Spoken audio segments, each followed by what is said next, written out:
രാം നാരായണ രാം. ധർമ്മം എപ്പോഴും എല്ലാവർക്കും സമാനമായി ഉണ്ടായിരിക്കണം. ഈ ഭൂമിയിൽ ധർമ്മത്തെ വ്യാപാരമാക്കുന്നവരുടെ ഒഴിവാക്കലും വേണം.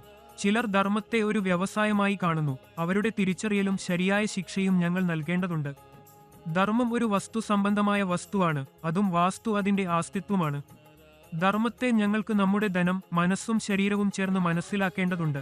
ഞങ്ങൾ ധർമ്മം മനസ്സിലാക്കാത്ത പക്ഷം നമ്മുടെ ജീവിതം വ്യർത്ഥമാണ്. ധർമ്മത്തിന്റെ അർത്ഥം വെറും അർത്തി ആരാധന അല്ല. അതിന്റെ അർത്ഥം ജാതിവാദമല്ല. ധർമ്മത്തിന്റെ അർത്ഥം ഇത് അല്ല: ഒരു ഹിന്ദു, ഒരു മുസ്ലിം, ഒരു സിഖ് അല്ലെങ്കിൽ ഒരു ക്രൈസ്തവനാണ്. നമുക്ക് വെള്ളം പിരിച്ചുവിടാൻ കഴിയില്ല, സൂര്യന്റെ വെളിച്ചം പിരിച്ചുവിടാൻ കഴിയില്ല, വായുവും വെള്ളവും വേർതിരിക്കാൻ കഴിയില്ല. അതുപോലെ ധർമ്മം പിരിച്ചുവിടാൻ കഴിയില്ല. മനുഷ്യൻ ധർമ്മം ഉപേക്ഷിച്ചാൽ അവന്റെ ശരീരത്തിന് എന്തെങ്കിലും ആസ്തിത്വം ഉണ്ടാകുമോ? നമ്മുടെ ശരീരമാണ് നമ്മുടെ യഥാർത്ഥ ധർമ്മം. നമ്മുടെ ശരീരത്തിന് 5 മൂലകങ്ങളാണ് രൂപീകരണ കാരണം. അവ തന്നെയാണ് എല്ലാം. ഇവെല്ലാം വിട്ടുനിന്ന് മറ്റെന്തെങ്കിലും ധർമ്മം ഉണ്ടാകുന്നില്ല. ഈ യഥാർത്ഥ ധർമ്മത്തിൽ നിന്ന് നമ്മുടെ ശരീരം രൂപപ്പെട്ടിരിക്കുന്നു. നമ്മുടെ മുഴുവൻ ശരീരം ധർമ്മം തന്നെയാണ്. ഈ ഭൂമി ഒറ്റതാണ്, ആകാശം ഒരുതാണ്. അതിനാൽ നമുക്ക് ഭൂമിയിലെ ഓരോരുത്തരുമായി ഇത്തരത്തിലുള്ള ഉടമസ്ഥാവകാശങ്ങൾ ഒഴിവാക്കി ഒരുമിച്ചിരിക്കണം. എല്ലാവരും ഒരുമിച്ചായിരിക്കണം. ജാതിധർമ്മത്തിന്റെ രാഷ്ട്രീയത്തെപ്പറ്റി ഉയർന്ന നിലയിൽ ചിന്തിക്കണം. പ്രകൃതിയിൽ ഒരിക്കൽ പോലും വ്യത്യാസമില്ലായിരുന്നു.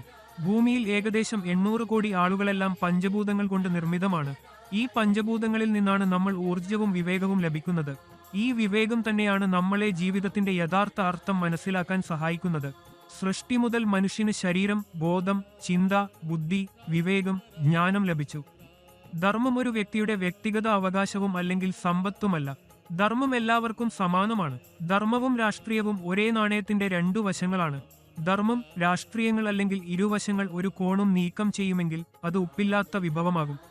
നമുക്ക് ധർമ്മത്തിൽ വലിയ ജാഗ്രതയോടെ ഒരുങ്ങേണ്ടതാണ്. ധർമ്മത്തിന്റെ അടിസ്ഥാന മന്ത്രം: നമ്മൾ നമ്മുടെ വിവേകത്തിന്റെ കീഴിൽ ആയിരിക്കണം. നമ്മൾ തന്നെ വളരെ എളുപ്പവും സുഖകരവുമായിരിക്കണം. പോലെ വെള്ളവും വായുവും വളരെ എളുപ്പവും സ്വാഭാവികമായിരിക്കുന്നു. നമുക്ക് അങ്ങനെയായിരിക്കണം. നമുക്ക് ആവശ്യത്തിന് അനുസൃതമായി വെള്ളം, വായു സ്വീകരിക്കുകയും വിട്ടുപോകുകയും ചെയ്യാം. ഇന്നത്തെ സാഹചര്യങ്ങളിൽ രാജ്യത്ത് ധർമ്മം, രാഷ്ട്രീയത്തെപ്പറ്റി ജാതിവാദം നടത്തുന്നു. രാജശാസനം മാറി കുടുംബാശാസനം നടപ്പാകുന്നുണ്ട്. ജാതിവാദത്തിന്റെ പേരിൽ, ധർമ്മത്തിന്റെ പേരിൽ നടക്കുന്ന ഈ കളികൾ ഉടൻ നിർത്തണം. നമ്മുടെ ധർമ്മം അങ്ങനെ ദുർബലമോ? ആരോടും കൂടി ഇരുന്നാൽ അല്ലെങ്കിൽ ആരോ തട്ടി നോക്കിയാൽ അത് ഭ്രാന്താകുമോ? അത് ശരിയായ ധർമ്മമല്ല. ഇപ്പോൾ നിങ്ങൾ എല്ലാവരുടെയും മനസ്സിൽ ഒരു ചോദ്യം ഉണ്ടാകുന്നു: എങ്ങനെ ഈ എല്ലാം അവസാനിപ്പിക്കാം? ഇതിന് നമ്മൾ മനുഷ്യത്വത്തിന്റെ കൈപിടിക്കണം. നമ്മൾ മനുഷ്യത്വത്തിന്റെ കൈപിടിച്ച് മറ്റൊരുത്തരുമായി ആത്മാവിൽ ബന്ധിപ്പിച്ച് മറ്റൊരുത്തരെ പിന്തുണച്ച് ഈ എല്ലാം നിർത്താവും.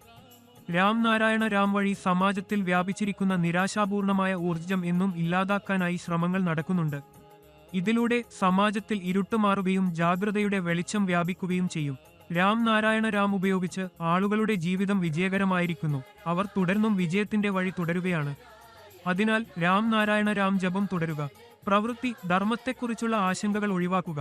ഈ മന്ത്രത്തിലേക്ക് നിങ്ങൾ ചേർന്നാൽ പ്രവൃത്തി, ധർമ്മം എല്ലാം സ്വയം നിങ്ങളുടെ ബലത്തിലേക്ക് എത്തിക്കപ്പെടും. ഒരാളുടെ ജീവിതം രാം നാരായണ രാം കൂടെ ചേർന്നാൽ സ്വയം സമാധാനത്തിലേക്ക് പോകുന്നു. രാം നാരായണ രാം വഴിയാണ് ആളുകളെ എല്ലായിടത്തും ഇതേപോലെ ഉപദേശിക്കുന്നത്. നിങ്ങളുടെ ചിന്തകളെ എപ്പോഴും സാനുകൂല്യമാക്കിയിരിക്കുക. ജീവിതത്തിൽ എപ്പോഴും നല്ല പ്രവൃത്തികൾ ചെയ്യുക. സാധ്യമെങ്കിൽ മറ്റൊർക്കായി നല്ല കാര്യം ചെയ്യുക.